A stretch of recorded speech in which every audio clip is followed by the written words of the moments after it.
Bonjour. Bonjour. Nadia, je suis dans le Lot. Bonjour, Cécile de Bordeaux. Laetitia, Enchanté, Mathieu. je voulais savoir quel était ton concert préféré, toi, du moment. Je sais pas, le dernier que t'as vu. Récemment, Yasmine Hamdan, Ouais. donc cette chanteuse libanaise qu'on voit dans le film de Jarmusch, là, Only Lovers Left Alive. C'était vraiment super. On partage le même guitariste, on a comment on dit, la garde alternée. Pour mon boulot, je passe souvent à La Rochelle et je me demandais si c'était pas davantage, vous n'étiez pas davantage à l'abri en vous appelant Mathieu à La Rochelle que l'Escope à Paris, finalement. Ben, moi, comme j'ai quand même habité longtemps à La Rochelle avant de partir à Paris, les gens me connaissent. Enfin, j'ai beaucoup de copains à La Rochelle. Et je pense que les gens qui sont susceptibles d'écouter ma musique à La Rochelle, c'est quasiment tous mes copains. Du coup, quand je suis à La Rochelle, je suis plus en mode Mathieu qu'en mode Lescope. Je suis venue il n'y a pas longtemps à Bordeaux pour vous voir en concert. C'était vraiment très bien. Du coup, j'aimerais avoir la suite des événements, savoir quand est-ce que vous allez partir en tournée, où est-ce que je peux venir vous revoir. Je suis en train d'écrire mon prochain album et puis voilà, donc faut déjà que je le termine et puis ensuite il y aura une tournée et bah, à ce moment-là, voilà, je sais pas, j'aimerais bien rentrer en studio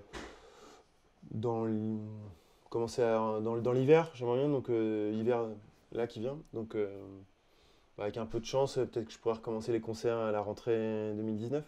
Et toi, la scène, la meilleure scène que tu aies faite, toi? Le tout premier concert que j'avais fait sous le nom de Lescope, qui était à Paris, et c'était, enfin, c'est un souvenir assez émouvant pour moi parce que c'était on avait tout de suite, enfin, c'était un petit lieu, et en fait c'était hyper vite pris d'assaut parce que il y avait plein de gens qui étaient venus, on avait dû jouer 2 fois parce qu'il y avait tellement de gens qui attendaient dans la rue, donc ça c'est un bon souvenir.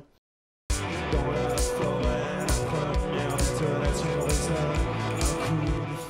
savais pas que ce serait toi qui répondrais. Vas-y, c'est moi. Ouais, non, c'était pour savoir si, enfin, c'est une question un peu bête, enfin j'en ai deux en fait. Ce serait déjà savoir un peu ce qui t'inspire dans ton processus de création, d'écriture, tout ça. Ça peut être bah, évidemment mes lectures diverses et variées, c'est des trucs qui vont m'inspirer. Enfin, comme je lis beaucoup, je regarde pas mal de films aussi. Souvent, enfin, ça dépend des albums. En fait, par exemple, sur le premier album, c'était beaucoup lié à des lectures.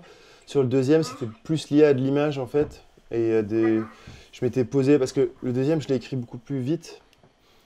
Et donc en fait, je me posais à des terrasses de café, j'achetais des magazines, et je regardais des photos et j'écrivais j'écrivais une chanson à partir d'une photo qui me plaisait. C'était souvent comme ça.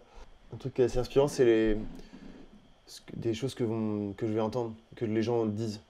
Des fois, je trouve que les gens, sans le savoir, ils disent des phrases qui sont assez profondes et inspirantes, mais l'air de rien. Et moi, j'ai toujours pensé que souvent, c'est les phrases qu'on dit l'air de rien qui sont les plus importantes. Bah merci beaucoup en tout cas pour tes réponses. Je serai là, merci beaucoup et puis à très vite. Bonne continuation. Merci pour ce que tu fais. Merci. Merci à vous.